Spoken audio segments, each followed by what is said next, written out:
Yeah, welcome everyone. My name is Abiodun Mustafa. It's nice to be on your way again on Growth Secrets with Abiodun Mustafa. And every time we come like this is always a time of deep value, high value, exceptional moments where you get deep moments in order to make your life personally and your career and businesses move on to the next level. All right, today again, I'm having a special guest, a dear friend, and he has moved from being a friend to being a brother now. And it takes a lot to really bring him. He's already a big man. You hear his voice to know how big he is. Amazing individual. And it's awesome to really have him here. Today, we'll be saying something that is related to technology and artificial intelligence. And in this current dispensation, if you're trying to operate the present by the past, you will soon become really obsolete. And it's really critical we know what is now and where the future is going into. And today we will be sharing so much on the concept of data. Yes, data. We'll be sharing on the concept of data. How does it apply to your personal life and also to the business that you seem to operate? All right, my guest now is a business manager at Data Science Nigeria, and he is a data scientist, a seasoned technology and startup consultant. He's a GIZ certified business trainer and coach, and also a Google digital skill trainer. Ladies and gentlemen, join me as I welcome a brother, a friend, a graduate of Babcock University, and at the same time, a master's degree holder in computer science from the Federal University of Abeokuta. Join me as I welcome Hamzat Oluwaseun. All right, Hamzat, it's nice to have you here. Yeah, thank you very much for having me. This is wonderful, and thank you very much for the opportunity and for the platform, and just a privilege to be able to bless and just to share knowledge with other people. And thank you for all the the accolades and all that. So it's really appreciated. Thank you so much. So I'm excited to really talk about data, the possibilities of data, especially for personal and business growth. So we should have a very exciting time. So I would try and just lay, like I discussed with my friend and my brother, right? That I'm just going to try and lay foundations, right? Try to go from what we already know or what is very familiar with us.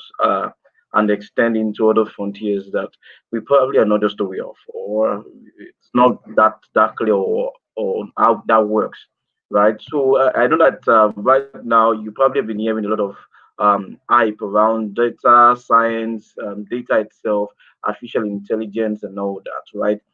And then you've been hearing some things like one of the biggest career right now in the world, the highest paid careers right now, and the most rewarding careers right now are around data science, artificial intelligence. In fact, what this COVID-19 period has done was that that's really helped amplify the noise, really, and amplify the hype around artificial intelligence. We've seen a lot of organizations trying to leverage data to be able to combat the pandemic called COVID-19.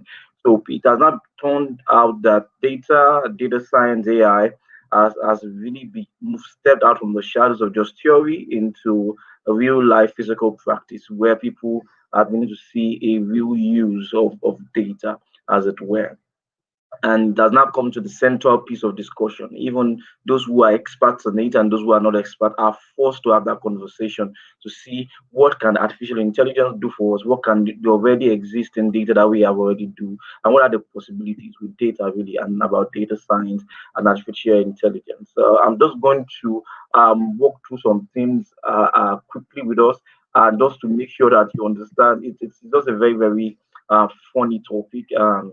You, and I just try to just touch on some things, right? So I'll really start from data, right? When I talk about data, I'm not talking about MTN data or Airtel data right now, right? We're talking about the information that we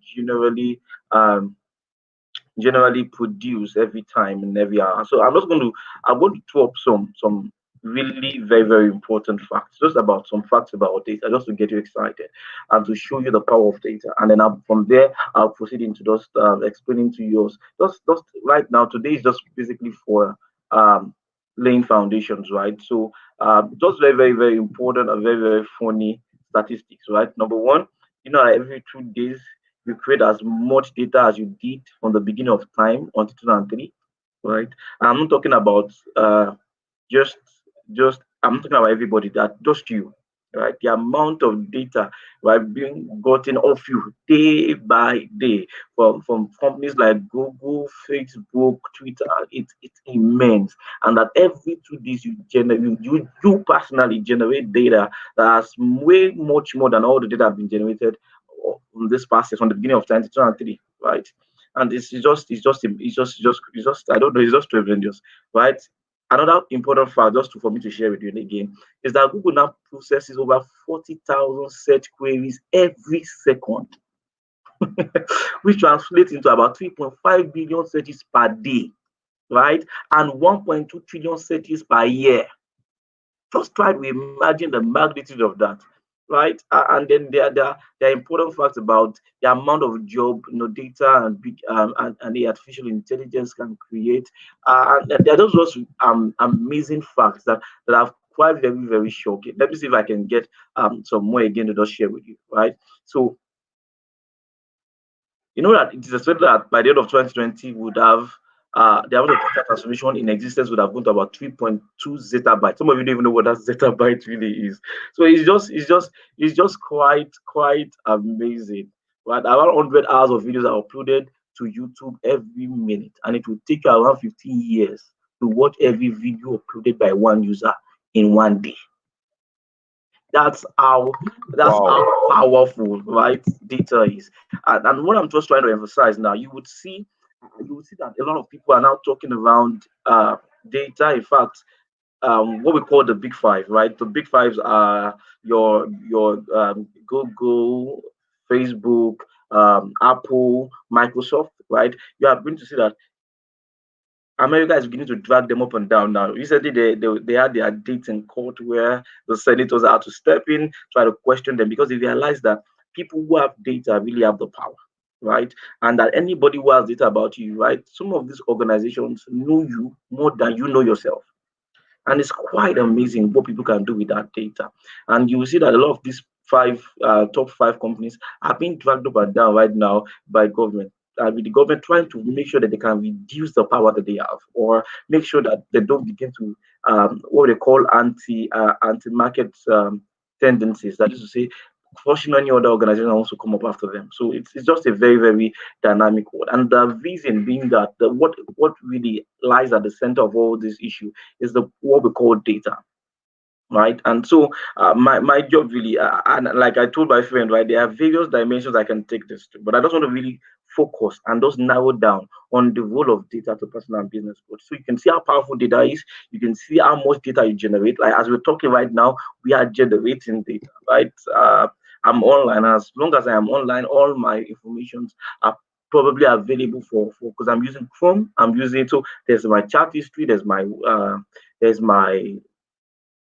website history, and all this can really be used. For example, what became very, very popular and bringing to that drew a lot of attention to AI and data was when the Facebook and some presidential candidates in America were dragged to the court because they believe that they utilized data from Facebook to sway an entire nation into making a political decision or making a vote, right? And that's the kind of power of data. And people don't even understand that ordinary posting on Facebook gives a whole lot of people a huge vantage point over you, knowing, understanding what you do, and based on that, can even influence your decisions without you knowing. Subtly introduce it, and these guys were charged and were fined great amount of money just because they exposed data and allowed people to really be manipulated in terms of decision. Now, that I've talked about some of the good sides because data allows, apart from those the danger of data and the possibilities around that are probably negative. I've also tried to highlight some positive dimensions of data. Because we now have data now, it means we can now make better decisions, right? We can draw insights from data and make better decisions, make better insights, even have some of the automated, some of the tasks that are mundane, repeatable tasks that can be taken over by artificial intelligence systems and make life really, really easy, right? So I'm going to just go straight into how I think you can begin to utilize data for personal and business growth, right? So I know for a lot of people, for business growth, a lot of people are probably you probably made a lot of research to understand some business growth. So I'm going to start from personal growth, right? So someone will probably be thinking, okay, now how can I use my data, the data I generate, right? Or how can I leverage on this field, new field called data science or artificial intelligence, to grow as an individual. So I'm going to just walk through that, and and the way I'm going to start with that, I'm going to mention a few points before I move to business growth because this will really, I believe, will really help a lot of entrepreneurs. But um, for personal growth, I just want to start and to say that in a way already, most people are already using artificial intelligence for personal growth, even if they don't realize it. Right. So first, let me start from your normal recommendation system. If you if you just allow me, for example, be, when you um, visit platforms like Amazon and you probably buy a stuff, buy an item. By the time you go back, based on the fact that you ordered that part of an item, they begin to make recommendations for you.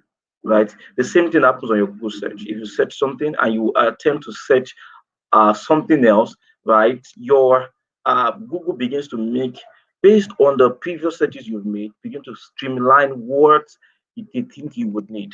So the same thing has to do with also with courses. When you take a course on Udemy or Coursera, they begin to recommend and thus emphasize that since you've studied something around project management, and the next thing that you might really want to focus on maybe is time management or digital transformation in the line of management. You understand? So based on that, a lot of people are already using artificial intelligence without knowing. For example, even your friend request on Facebook, you will see that Facebook will tell you, we are suggesting this friend for you. We think you would like to be friends with this kind of person. Do you understand? And in that way already, that's already AI. And if you're smart enough, for example, I know I remember I was trying to find somebody's contact on LinkedIn.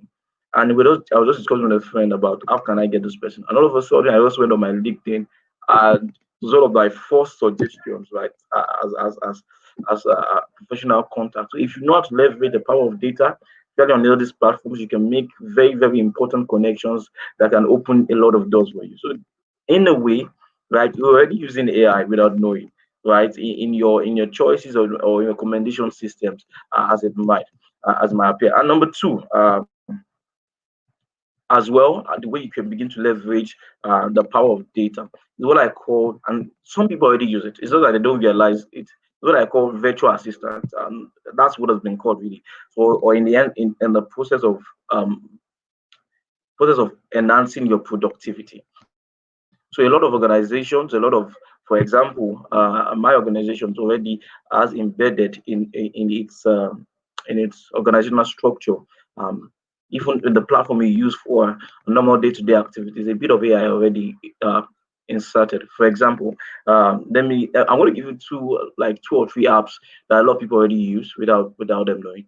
Do you know that on your phone, everybody, if you have an Android phone or you have an iPhone, you have what we call a personal assistant, right? That can help you schedule meetings, that if you send emails, right? That can help you, that tells you the weather is going to be this way this morning. So you better come along with your umbrella and all that. And all these little things that we know are reminders about time, shifting meetings for us because we are very, very busy. But and all that little things, voice control and all that makes life a little bit more easy and makes us enhance our productivity.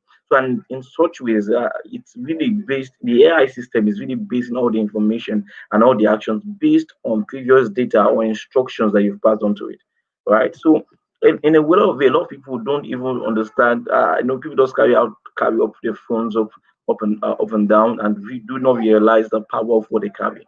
So, a lot of people really like, for example, myself. My personal assistant has become a very, very key part of my life. I don't have any money to get. I don't have it planned really to get a physical assistant, but my phone is really doing a great job at that. For example, um, if you write a mail now, I believe Microsoft Mail already does something like that already. Their personalized mail. For example, if you try to send a mail and then you forgot to attach a file. For example, you would please find attached my CV, right? And this is a common mistake. So please find attached my CV, and you forget to attach your CV. Based on the AI system goes through your mail and realize that you promised you're going to attach. So when you try to send, it gives you a warning. If Mr. Man, you forgot to add or to attach a file. And that's the power of data, and they are already in place in that way already, and it's already enhanced. Many times I've made that kind of mistake where I sent a proposal and I said, please find attach the proposal, and because I was rushing to jump into the next task, I forget that I've not attached the file. And based on the AI system already embedded in my work stream, it gives me a quick reminder to say, young man, please, you forgot to attach, right? There are tools also like Grammarly. I don't know if you use Grammarly. Grammarly is a productive tool as well that goes through your text to see if there's any grammatical error or error in your grammatical structure or construct of a statement. And it's been personally is one of those tools that I use, and it's purely driven by artificial intelligence, right? And so these are little productive tools that you don't need to pay too much money for. In fact, most of these I'm talking about are completely free and are leveraged on the power of your personal data and AI. So don't just wait to say till I get a course, a degree, or I get a big money to do data and all that before I can start enjoying the power of AI. You already enjoying it already. It's just that you do not probably realize some of these apps that are available, right? There's also another app that reads your email for you and helps you identify tasks. It's just amazing, right? So there's probably a report from a meeting. Once you insert it to the app scans the mail and helps you to identify the task that you need to be able to deliver on and the deadline based on what's already written on the email. So these are powerful sources of data. And in fact, um, the data industry has even become a personal way of making money for people, right? So people are now selling their data to organizations. So, okay, you know what? I'm not going to give you my data unless you pay for it, right? And then if Google wants to collect your data, they will need to pay you some amount of data, some amount of money for that. And it's happening right now. In fact, there's a huge growing field in data science and artificial intelligence called crowdsourcing, data crowdsourcing. And what it does is that it leverages on the power of people and the power of the crowd to get data. And we have amazing platforms like Amazon Talk, right, that allows you to gives you a task to help them get data. And what you don't need to do is just to go outside, take pictures, record some sounds, and send back to them. And then your account is booming, it's ringing.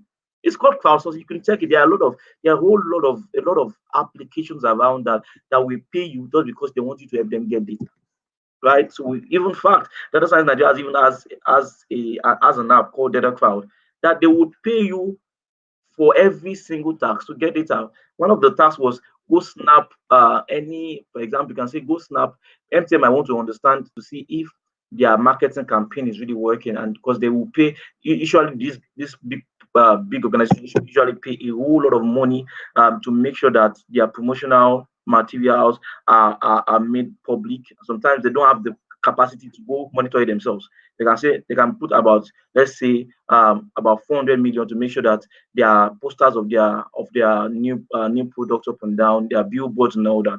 And because they don't have the power to go over that, they just look for a company that will crowdsourcing platform and say, okay, we need to check if our billboards are in good conditions in Abeokuta. So what the crowdsourcing app does is that it puts the job on the kind of platform to say, guys, if you are living in Abeokuta, there's a task for you. We need you to go around your town and look for MTN billboards that you can find and take a picture for us and let us know the shape in which our billboards are in, right? And you just take a picture and send to them, and then you have money in your account. So these are powerful means of how people are beginning to leverage data, and there are a whole lot of ways. I really do not have that time. I wish I could have much time to delve into it, but my friend has already promised that there will probably be another session where we can probably just go deep dive, right? There's also the career opportunity, and I cannot overestimate the potential, right? I think it was World Economic Forum that announced that data science is the sexiest job on planet Earth. And what I mean by success of this means is the most attractive job. The career opportunities are immense. The financial remunerations are immense, and the possibility for you to actually be able to make long-lasting impact in terms of creating solutions that are really tangible and can really solve serious problems are immense. There are a lot of data that are available to us that problems that we thought were unsolvable before can completely now be solved. For example, during this COVID-19 period, there was something we launched at DSN that allowed us to understand if pandemic was fought in Abeokuta now, where should the government put up isolation centers or primary health centers? At that point, before all this, you don't know, because you just make guesses and hope that you turn out right. But now we have available data to understand, based on geospatial analysis, based on economic factors, and understand the pattern of migration of this disease. You can begin to say, you know what, if you don't want this thing to spread quickly, you want to tackle it and cut it off as fast as you can. There are some strategic locations to put your isolation centers and to put your primary health centers. You understand? So, and these are amazing ways you can begin to use data, I believe. So that's covering the personal part. And now let's go into the business part that we are all familiar with. And I'll just quickly uh, jump on one or two or three, because I believe I'm watching my time, and I think I've probably even exhausted the time allotted for me for this. But I'll just quickly rush on the business side. This really is really popular, and that's why I left it for last, because most of us are already familiar with what we can use data for, especially in business. And the first thing that data brings for you in your business is what we call insight, right? And insights is what you is like insight basically is like a wisdom based on data or learnings or knowledge gained from a previous pool of data that you can apply in your business, and you can see remarkable growth or remarkable change, right? For example, a lot of people sell stuff and they don't realize that at particular time, some of us already do this calculation in our head. Some people, over based on their experience over in the business for probably a long period of time, can begin to give you this stuff by heart. Even then they don't understand, but they just realize that it seems like whenever we are selling these goods, every December people come to buy more. And in fact, between 1 to 2 on Friday, it seems like we have more sales. And so, what do you do if you get that kind of insight from your data? What happens is that you begin to dedicate more of your effort. There's this principle called Pareto principle. And what it simply means is that 20% of your task, right, is responsible for about 80% of your results. So the problem right now is to find what is that 20% of your task that will give you 80% of the result. And so that's where data begins to steps in to tell you, okay, it seems like this is what is working, this is a particular trend, and these are you can begin to position yourself in terms of strategy, in terms of marketing, to get this 80% of the result. And that's available with data. And I think the number one shift we need to make, especially as Nigerian entrepreneurs, is to become obsessive with data. Collect as much data as you can from your customers, collect data.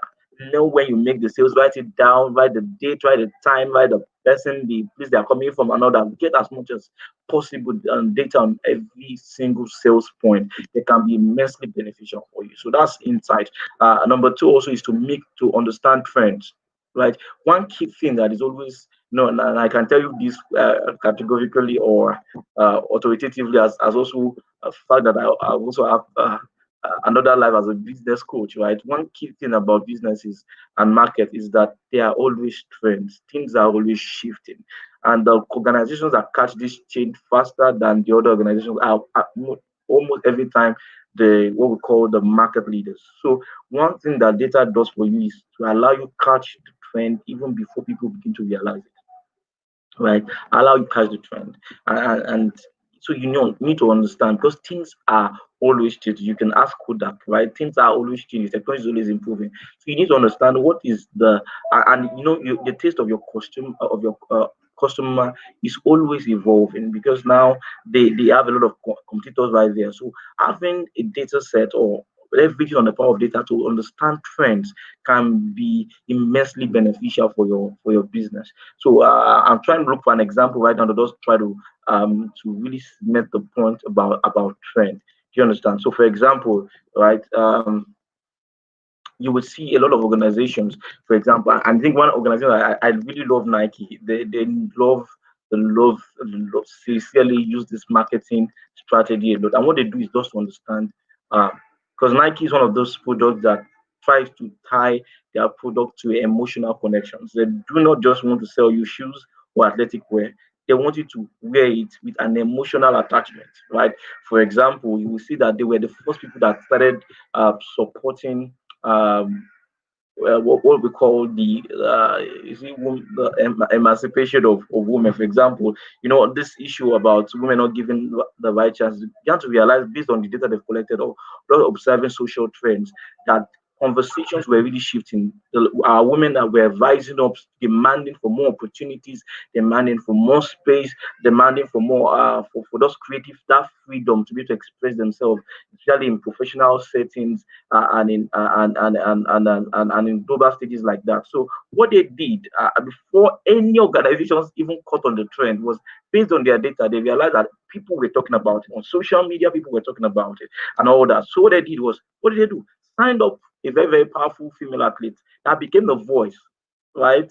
And they released one powerful ad campaign with Serena Williams, and that singular campaign skyrocketed their sales, just based on the fact that they were able to latch upon the emotional attachment based on data of their customer base, and were able to launch marketing campaigns that were supremely. So it's not really about even the quality of their product; it was just about the emotional attachment they were able to create based on insights, on understanding the trends in social relationships, as a result of them sitting down to study data and to study the occurrences around them.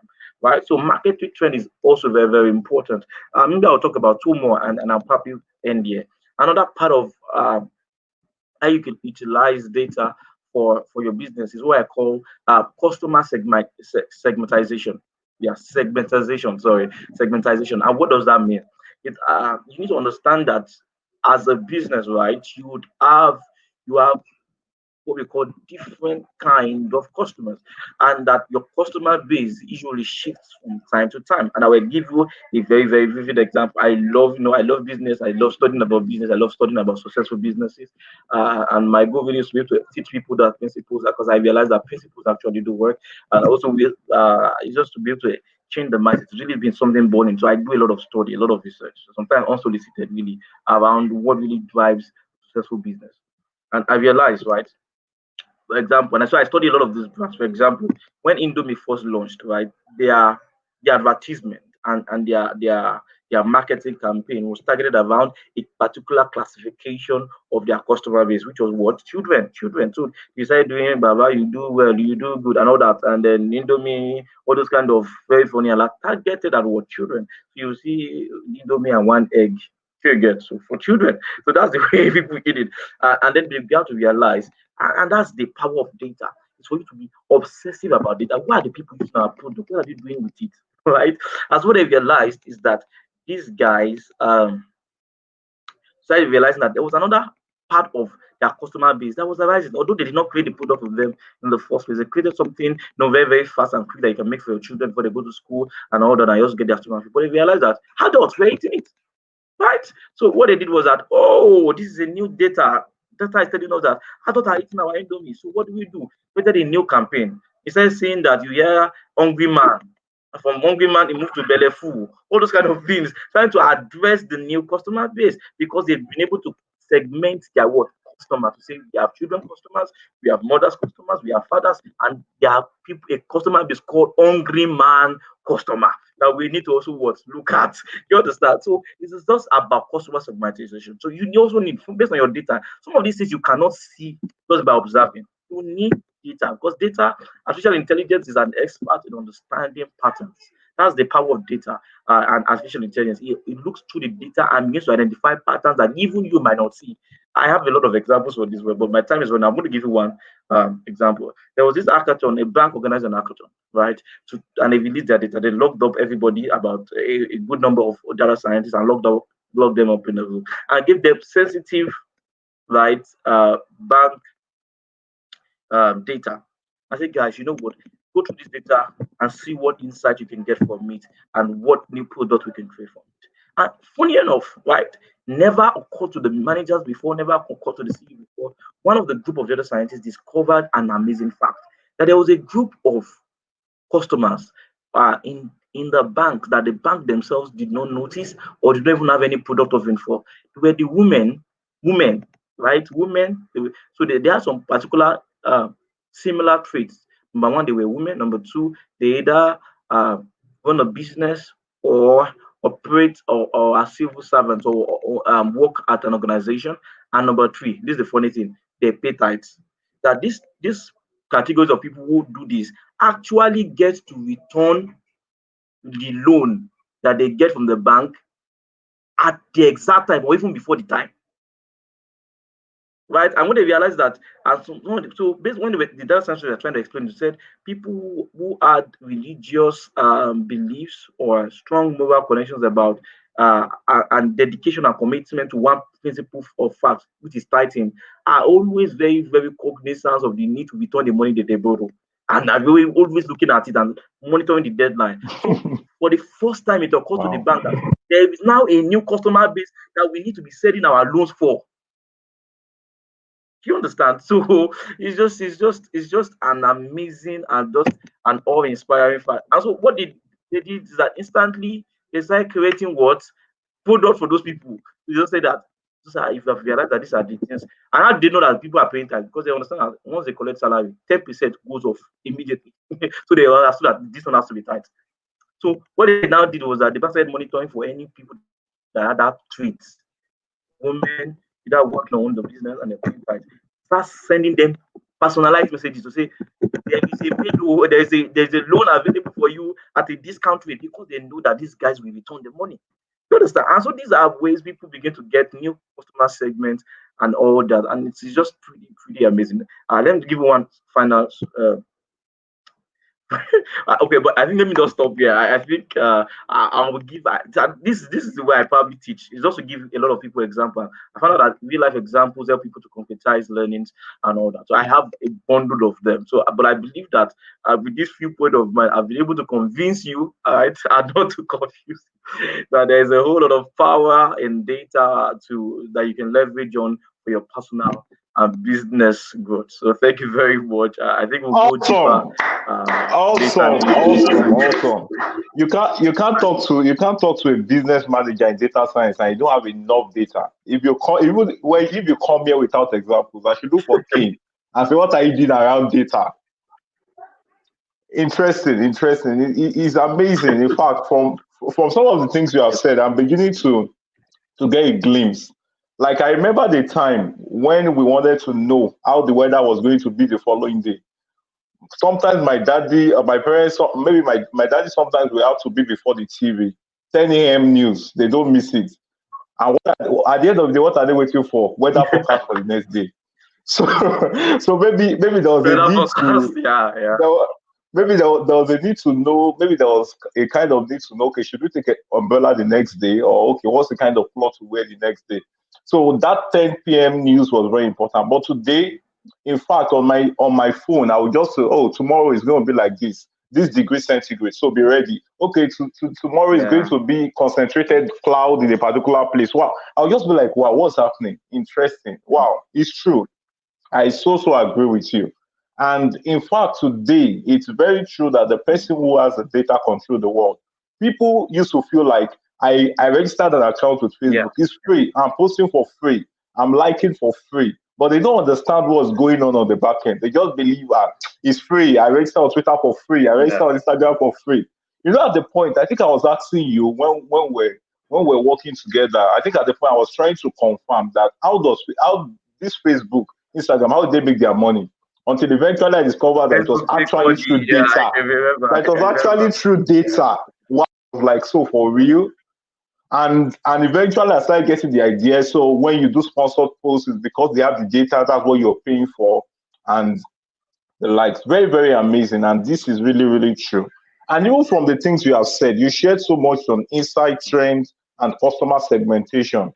I come to also realize that it's not like data science has not existed for a long time, only that the new technology and techniques that we Yeah. have Yeah. now is what is making it something very elaborate and important. Because in the past, as long as I can share the information with you, even though it's a gossip, if that gossip can live where we are to somewhere else, it's already data science. It's only technology that is different now, different from that particular period. But people didn't know they were employing data science, but they were doing it Right. for free and they were making no money. In fact, some of them were even causing more trouble doing those kind of data science in the past. So it's very I like very your analogy. it's very interesting, very interesting, and I love the way it's going. Now, this has some sort of questions I feel our listeners will really want to have. Now, as individuals who seems to supply data every day, we provide data every day, we go out every day. Ah, conductor, give me my change. You move every day. Sometimes you put your phone location on.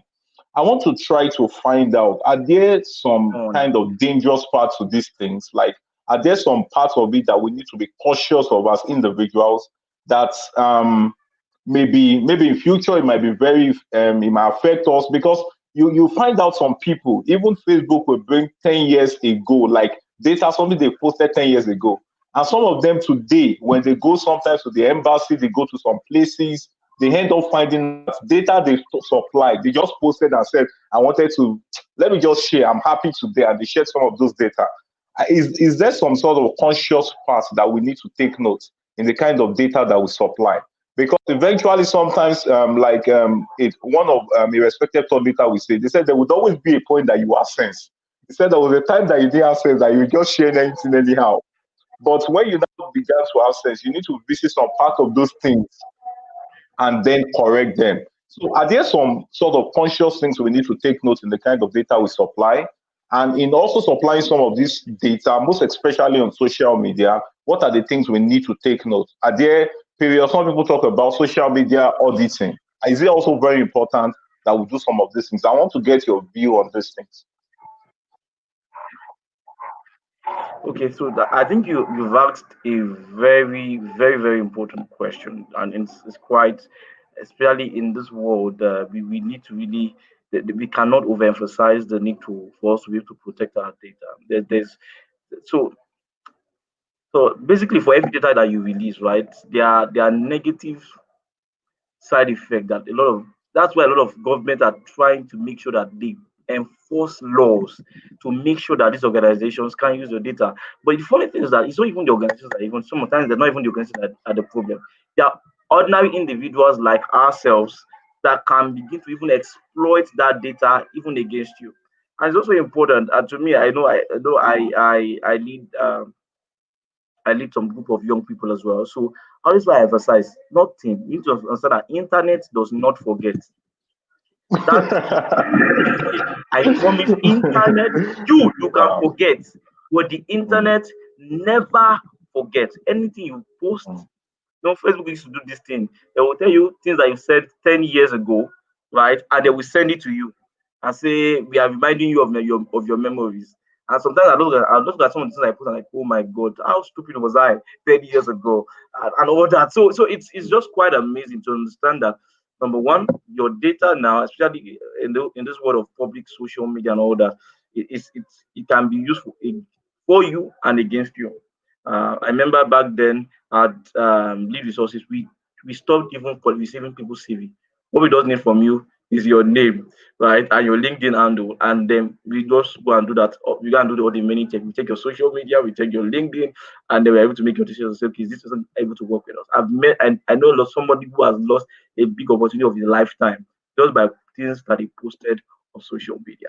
So it's very important, and the fact that we need to protect our data, not even from different organizations, from even other individuals like ourselves. But in terms of organizations, honestly, sometimes I believe that we are at a disadvantage because some of these services you need them, and unfortunately, some of the criteria is that they will say that it's either you use our service or you say you don't use our service or you give us access to your data.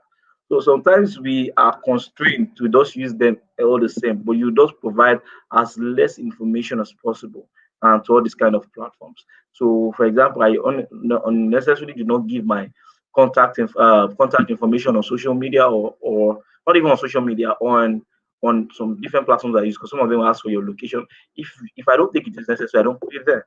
It's not compulsory. Sometimes I just put the address of my organization or where I work. So if you want to find me, you can find me at work. but you don't need to know personally where I live or where I stay and all that. So, but and one key thing that I think will become very, very important as we move on, especially in these terms of COVID-19, when people are doubling down on the use of personal data for many other things. Sometimes it's for malicious reasons, sometimes it's under the pretense of social good and all that. But the use is really very, very dangerous. Is that you go through the fine print. You know those things of say they say terms and conditions. Take your time and go through it, right? And there are there are some applications that will tell you they want access to your mic and everything. So what I've realized, and what the cue I picked from, funny enough, I picked it from Zuckerberg to say all these platforms that say they want access to your contact, your text messages, and all that, and to your sometimes once you grant them an access, right? Once you grant them the access once, it's very, very difficult to revoke that access, right? Wow. So what I found out was that Zuckerberg has a paper tape. Zuckerberg, I'm talking about founder of Facebook by himself, had paper tape on his camera side. I'm telling you, when I saw the picture, I was shocked. I'm like, Wow. this is Zuckerberg. What is putting paper tape on his webcam so that in case anybody hacks into the system, even if you can turn on the webcam, you won't be able to see what he's doing. So that's the that's the power of data. And people are just trying to make sure that you don't get to get my private data without my consent. So sometimes I do not grant a lot of access. If I don't think it will be needed, I don't grant it. And if I ask you to receive my contact, what I do is that I try to find if there's another alternative app that can do what you're promising to do. If I can't find it, then I know that for me to get your services, this is the price I have to pay. And until a better Hmm. option comes up, there's nothing I can do. So, and that's why I believe that Nigerians, we need to begin to now create apps ourselves that and although it's a big because government is doubling down, it's a big area right now in the industry where people are shouting, you know what, guys, you are using our data in ways we did not give you authority for. We need to take some of this power back from you. And there's a lot of noise. In fact, there's this antitrust stuff that USA is doubling, and I'm very sure one of the big five will be heavily fined in the coming weeks to come. So it's something that we also need to read the terms and agreement if and then some of these things you just need to agree on to them because you don't have any other choice until somebody else comes with something better and tells you that okay, we will not collect your data, or if you collect your data, we will anonymize it and things like that. So, but you read it. So my basic three advice: number one, don't post things that necessary. If it does not need post, you don't need to post it. Don't post it, right? And internet does not forget. Don't even forget. Don't think that internet forgets. So don't post things that you can later on regret. And number three, don't release all the information if it's not necessary. If they ask you about where you stay, you can put your business location there. It's not compulsory you put every details also. And number four, I believe that I cover is that take preemptive measures and read the terms and conditions. And like Zuckerberg as well, you can begin to take active physical steps to protecting yourself. But I believe just be careful generally over and then if you're not doing things that are too harmful, that if it will get out to harm your your reputation and all that. So sometimes some of these things are Hmm. like, "Yeah, you go to my website, what do they see? It's not people are seeing what I'm doing. So what I don't have anything to do. I'm not a Yahoo Hmm. guy. Sometimes some of these things is still need to be, but it's fine until we have better alternatives. We does it to Hmm. manage. Yeah, yeah, I agree with you. Like I shared at one point on Growth of Africa Community, I said that before you click on that post button, take that thought through the laboratory Yeah. of the future. Take it through the laboratory of the future to be sure that you still want to stand by it. 5 years, 10 years, 20 years, you still want to start by that same Mm, thing that you're sharing. It's very, mm, very interesting. Thank you so much for that answer. Now I want to ask this question for business people. Now, since those who have data control, though, those who have data have the power, what are some of the kinds of data that businesses should be looking at? I know you mentioned some, but in a particular area like this, the third world community where a lot of people are basically state startups and some are still struggling in this post-COVID or around COVID season, what are some of the specific data in clear terms that they should be looking out for? I'm asking you this because I know you are not just coming from the technology side, you also have some experience on the business side, and you are not just the tech guy in data science. You are the business manager. So you're coming from the side of knowing business and tech. All right. So what are some of these data that they should be looking out for? So I think really, so for you to really begin to there's this process in machine learning, um, that you need to determine your objective function, or what's the goal before you can start getting data. So you don't just collect data randomly. You need to understand what exactly do I need data for. For example, if you want the data to drive sales, then what you need to do is to begin to get data around that parameter of sales. So for example, I might not need a data on to say if you go to church or not. That might not be useful data for my sales. Do you understand? But I would definitely need data on the past purchase history of that particular customer with me. Right. So those are the kind of data I'll begin to now get and look forward to, and just begin to peck around. And so I cannot just give you like, see, these are data you should get right. But what I can say is that once you set an objective function, right, it becomes clear the kind of data you should get, and feel free to experiment. And when it comes about ways of getting data, sometimes it's just about asking, right? So, for example, I don't know if I can remember their name now. These guys that sell ice creams have become very, very popular now. Domino's, for example. You go to Domino's, they would ask you to enter your name, your phone number, and all that, right? And although they tell you that they're just trying to make sure it looks nice and you see your name on that, and then you know when your order is coming up and all that. But they use it way beyond that. And you guys need to know that they use it way beyond that, right? Sometimes they will send you message to say, because they understand that when you came the last 3 times, you bought this kind of pizza. So they can say, hey, guy, now this pizza is available at 30% discount. They know that you will come, most likely you will come because they have the data. You understand? So Yeah. sometimes you just ask about the data. So in your interaction and your customer facing, just put data. So for example, people give out receipts. Receipt is also data. You're collecting name, you're collecting phone number, you're Yeah. collecting the address, you're collecting that's data that you can begin to use. It's data already. And if you think you need more data, put it there. They will not, nobody will say, I'm not giving you. They will still give you. Do you understand? So put data, and based on your goals, really, the kind of data you should collect becomes clear.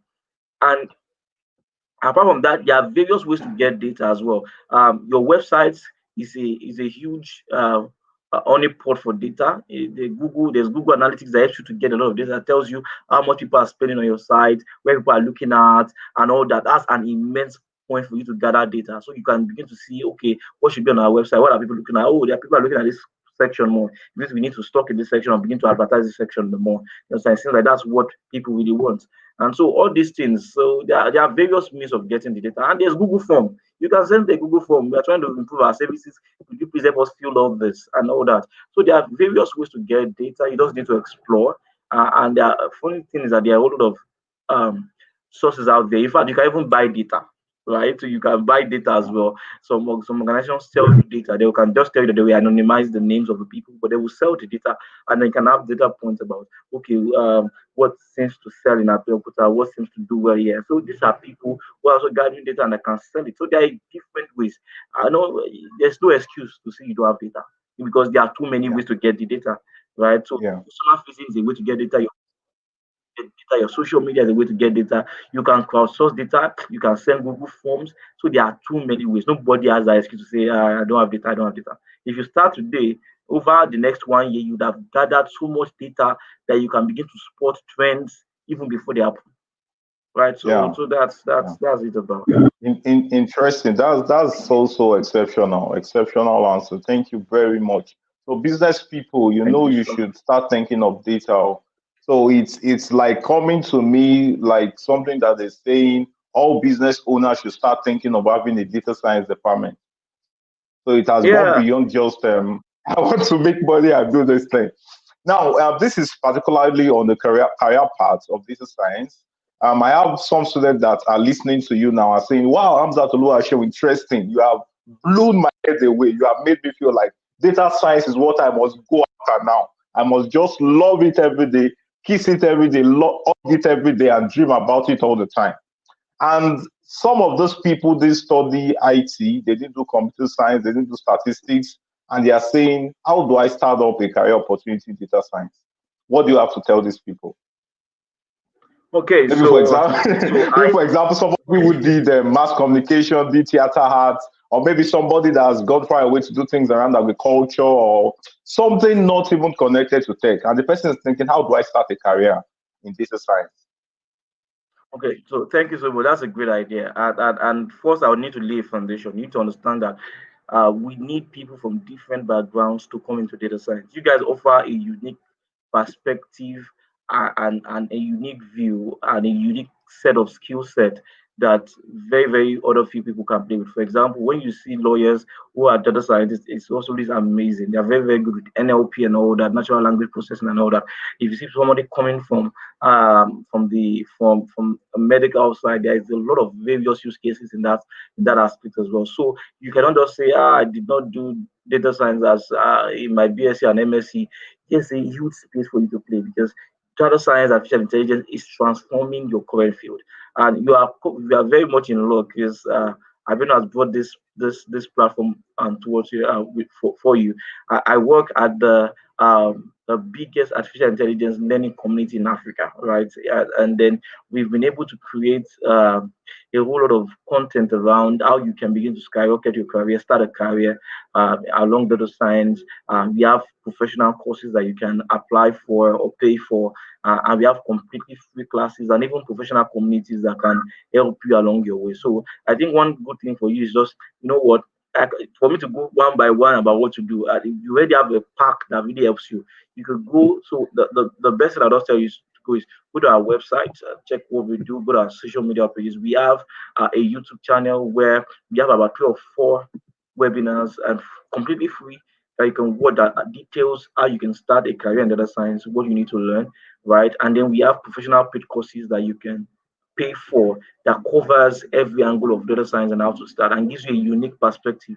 And if you want to drill down to developing capacity, there's also that opportunity. And fortunately, also I lead that initiative, especially when it comes to training and all that.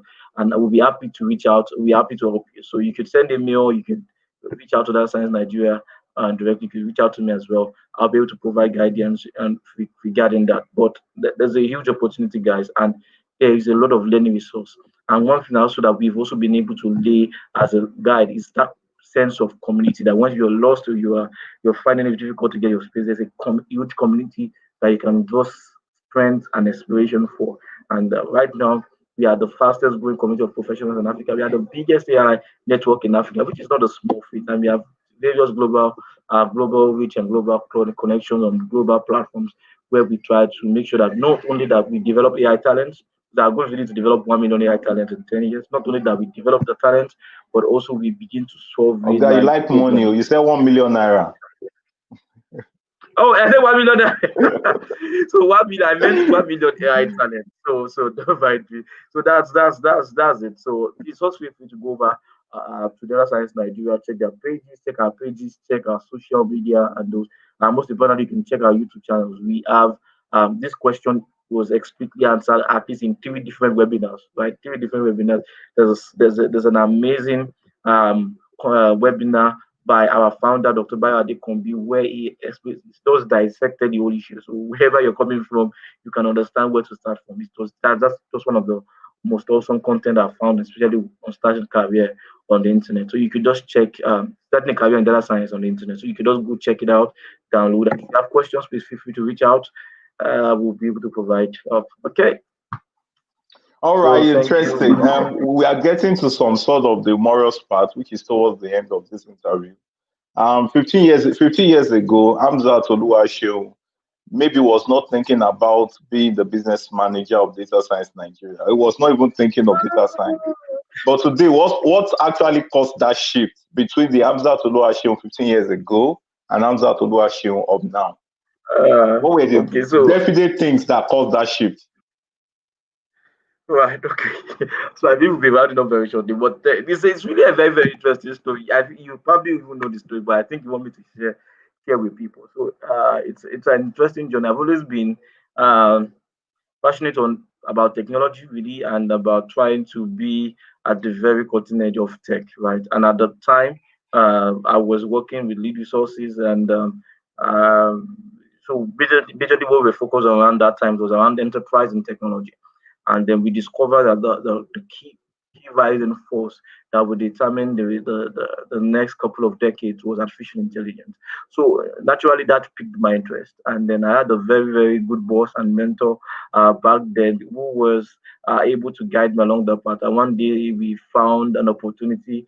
Uh, uh, so I basically I did my MSc thesis around machine learning and data science. So I kind of already started interest. I started learning already, but then in terms of concrete steps to take actions about the field of data science and machine learning and even business entirely, I think was sparked with my relationship with my former boss and mentor, really who really guided me around that process, right? So I remember we just saw.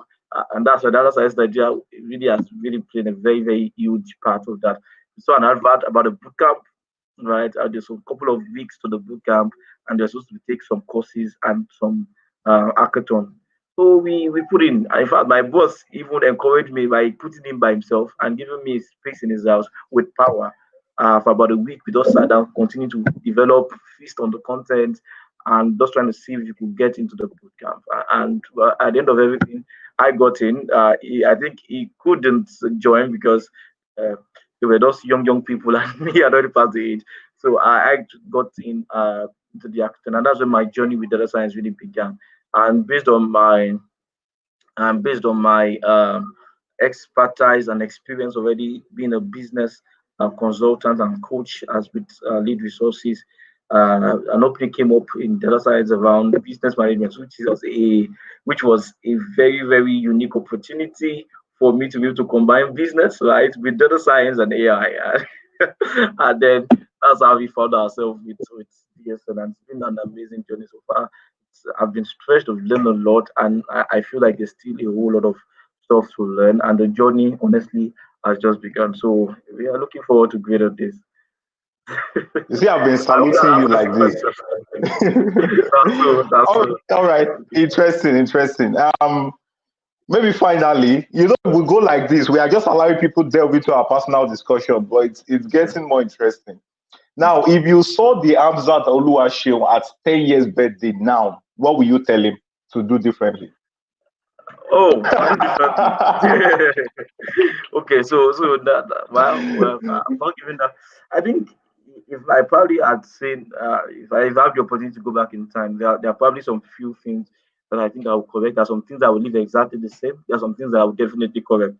I'll probably tell him that all these AI things you should probably have started about 5 years or 10 years ago, so so that you can really have grown up and started the whole field. But that's fine. Yeah, You got to learn it about it so at a pretty good time, and we're trying leading the frontier as well. But I wish I could probably have discovered AI and machine learning earlier.